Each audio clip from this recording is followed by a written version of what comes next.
ভাবা পুলি পাটি সাপটা দুধে ভেজা চিতই পিঠা,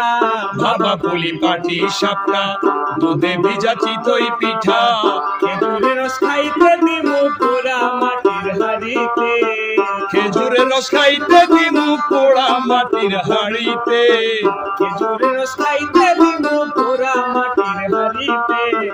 মজার পিঠা খাইও বৈশা পিড়িতে আমার বাড়িতে,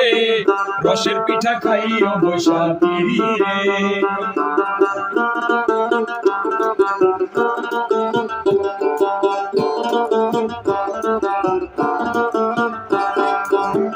আতপ চালার গুড়ের পায়েস খাইও বন্ধু করে আয়েস, আতপ চালার গুড়ের পায়েস খাইও বন্ধু করে আয়েস, আইসো তুলে বারে